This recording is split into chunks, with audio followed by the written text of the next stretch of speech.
nom du Père et du Fils et du Saint-Esprit. Amen. Les bénis de mon Père, bonjour. En ce jour de 9 novembre, les bénis de mon Père, nous célébrons une fête de l'Église, une fête importante, la dédicace de la basilique de Latran.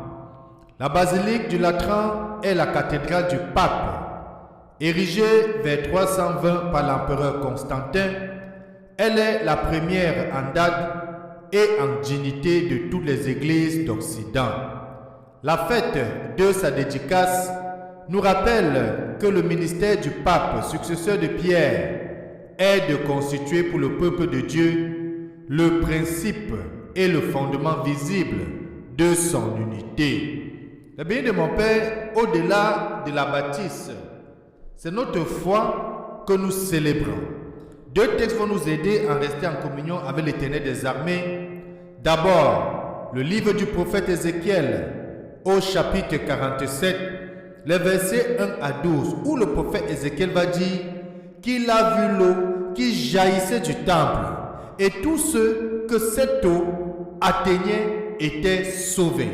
Du temple, du lieu où réside le Seigneur, les bénédictions affusent. Du lieu où le Seigneur habite et se trouve, le salut est également proche. Les bénis de mon Père, nous allons continuer aussi avec l'évangile de Jésus-Christ selon Saint Jean, au chapitre 2, les versets 13 à 22. Et lorsque Jésus va parler du temple et du sanctuaire dans cet évangile, l'évangéliste Jean va préciser qu'il parlait du sanctuaire de son corps. Oui, Dieu, au-delà d'une bâtisse qui est le temple, habite en nous, puisque nous sommes, comme va dire Saint Paul aux Corinthiens, nous sommes le sanctuaire de Dieu, nous sommes le temple de Dieu. Apprêtons dans nos textes d'aujourd'hui, ouvrons notre cœur à cette véritable rencontre. Les bénis de mon Père, bienvenue.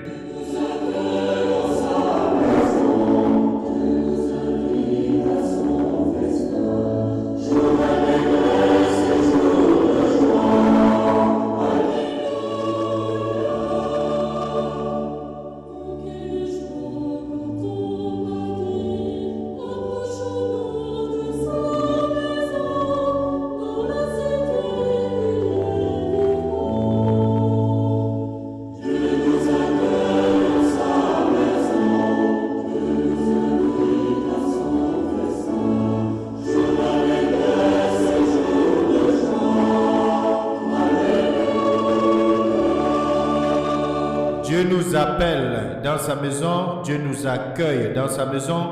Tournons-nous vers lui et prions. Seigneur, en ce jour nous te prions.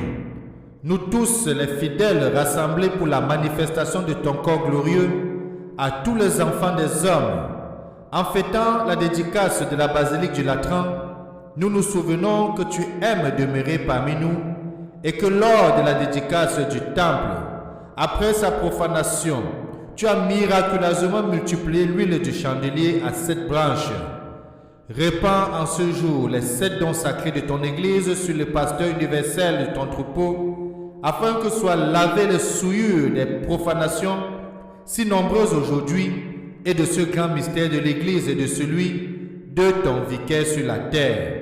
Que cette mise à part d'un édifice rende témoignage à nos yeux de chair que le temps est venu d'une consécration totale de nos êtres pour rendre un culte en esprit et en vérité. Nous t'avons prié par Jésus-Christ, ton Fils bien-aimé, lui qui vit et règne avec toi dans le Saint-Esprit, Dieu maintenant et pour des siècles et des siècles.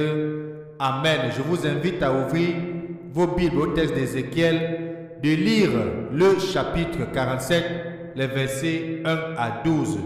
Bonne lecture.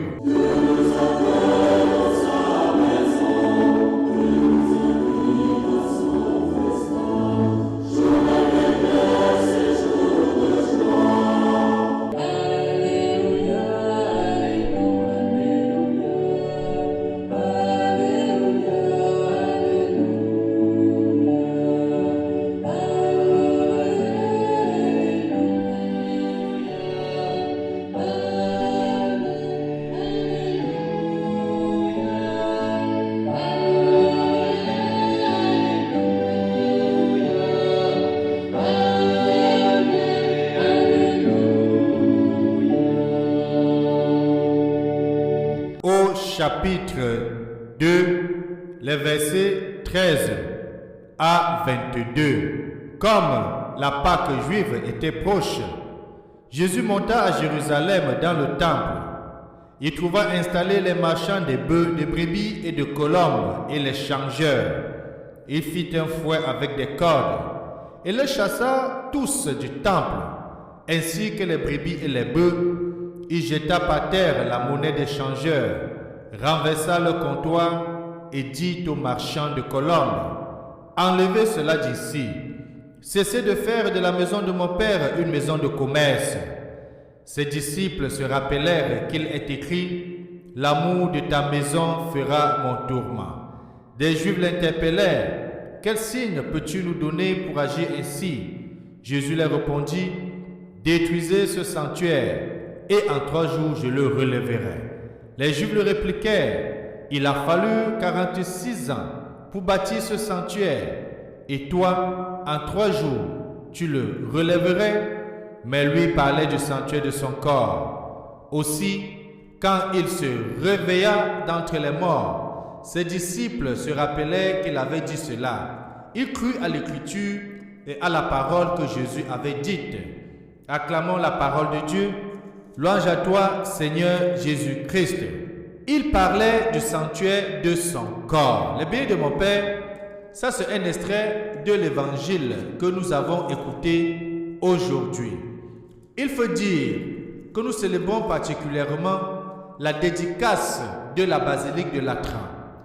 Et lorsque l'empereur romain Constantin se fut converti à la religion chrétienne vers 312, il donna au pape Miltiade le palais du Latran qu'il avait fait édifier sur le mont Célus pour son épouse Fausta. Vers l'an 320, il y adjoignit une église, l'église du Latran, la première en date et en dignité de toutes les églises d'Occident.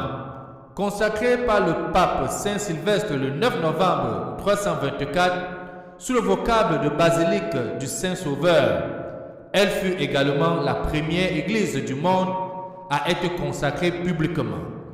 Au XIIe siècle, en raison de son privilège de posséder le plus grand baptistère de Rome, elle fut dédiée à Saint Jean-Baptiste, d'où son appellation courante de basilique Saint-Jean le Latran. C'est près d'elle que les papes résidaient pendant plus de 10 siècles, et c'est entre ces murs que furent tenus 250 conciles, dont 5 œcuméniques. Détériorée par les incendies, les guerres et l'abandon, elle fut reconstruite sous le pontificat de Benoît XIII et consacrée à nouveau en 1726. Eh bien, mon Père, je vous invite, lorsque vous allez faire un passage à Rome, d'aller visiter cette basilique très grande et qui revêt une grande histoire. Cette fête doit nous renouveler dans notre amour et notre attachement au Christ et surtout à son Église.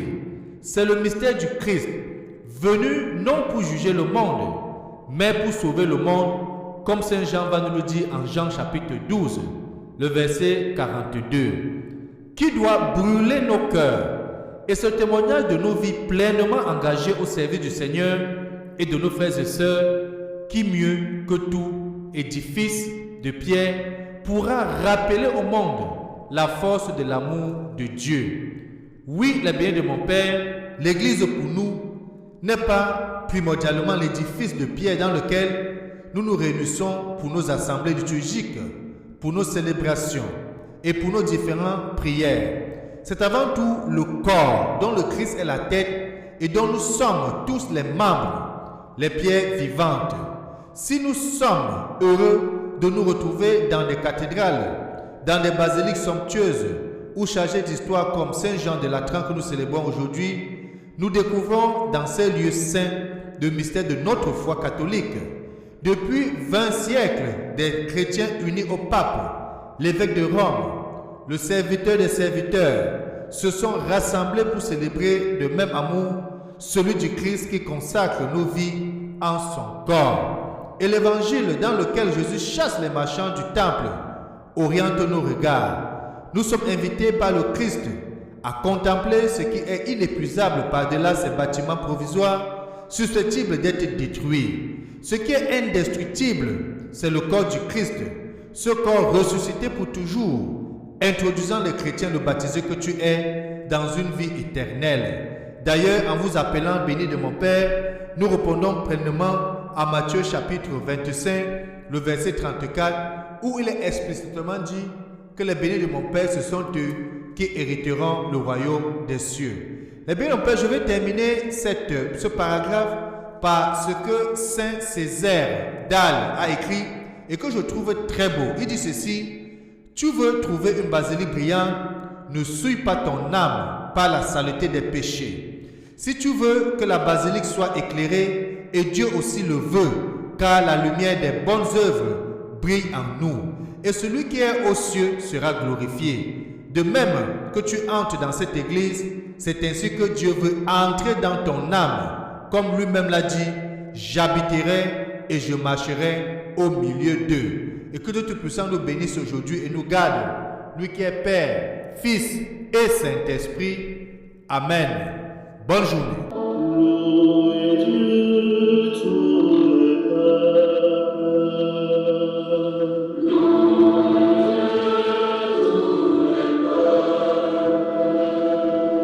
Chantez sa